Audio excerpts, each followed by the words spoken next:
Sources of modern India. How do we come to know about the ancient history of a country? Is it possible for us now to know about the human beings, those who lived many thousand years ago? In these modern times, what are the evidences for us to know about the past incidences that took place in India? The fossil forms and drawings in the caves help us to know about the dinosaurs and the old Stone Age man who lived thousands of years ago. After the fall of Mughal rule in India and the arrival of the Europeans were considered as the beginning of modern India. The evidence of the incidences which took place during this period of time in India were considered as the proof for the source of modern India. Let us discuss about the evidences which explains about sources of modern India. Kinds of sources. We can write history with the help of written sources and material sources. Historians wrote history with the evidences which were written to explain the history of India and the material which were used by them during that time. Written sources. Written sources include literature, travel accounts, diaries, autobiographies, pamphlets, government documents and manuscripts. Portuguese, Dutch, French, Danish and Britishers who came to our country had registered their official operations in their government records. Anandarangam is a name to conjure with the annal of Tamil history. He was a Dabash, a translator in Pondicherry to assist French trade in India.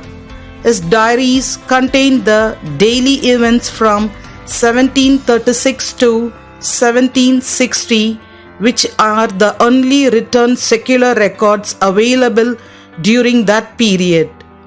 Material sources. Many paintings and statues are the main sources of modern Indian history.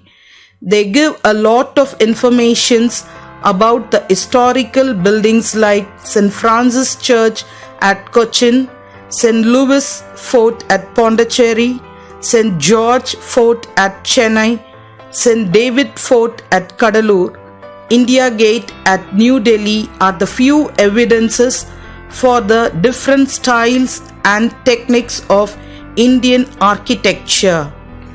India Gate is one of the biggest war memorial. The foundation for this was laid down by the British government in 1921 and it was opened in the year 1931. It is situated at the center of New Delhi at a height of nearly 137 feet high. On the walls of India Gate at about 13,000 martyrs' names who took part in the First World War had been carved. These historical evidences help us to know about the ancient history. As the citizens of India, we should consider it as our duty to protect and safeguard it. Advent of Europeans. What is the distance between the continent of Europe and the continent of Asia? Who discovered the sea route to India from Europe? Which country does he belong to? What is the first and foremost reason for the arrival of Europeans to India? Which were the European countries who arrived to India and made us a slave to them? How does the Europeans came to know about the immense wealth of India? Let us watch this video to know about the answers for all these questions. The earth we live has 7 continents.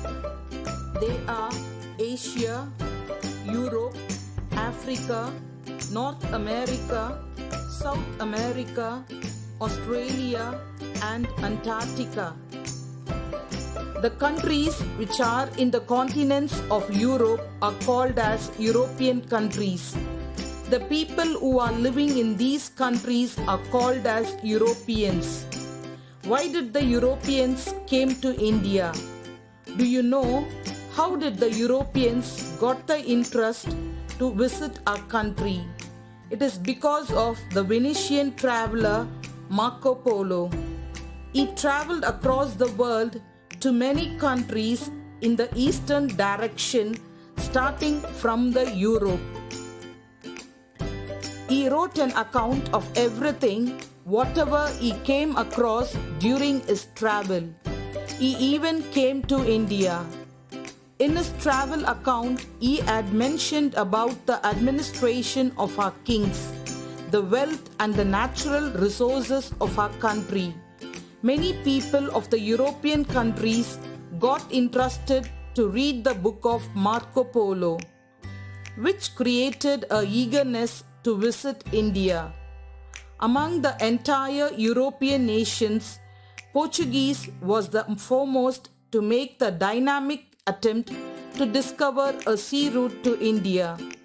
Vasco da Gama, the Portuguese sailor, reached Calicut in 1498. Among the European countries, the Portuguese were the most notable person who came to India following them. Dutch of Netherlands, Britishers of England, Danish of Denmark, French of France were the countries who came to India. They all reached India to have a trade relationship with India. Later, step by step, they captured few territories of our country and brought them under their control. Dear children, it is really astonishing to know how the travel account had brought a drastic change in the history.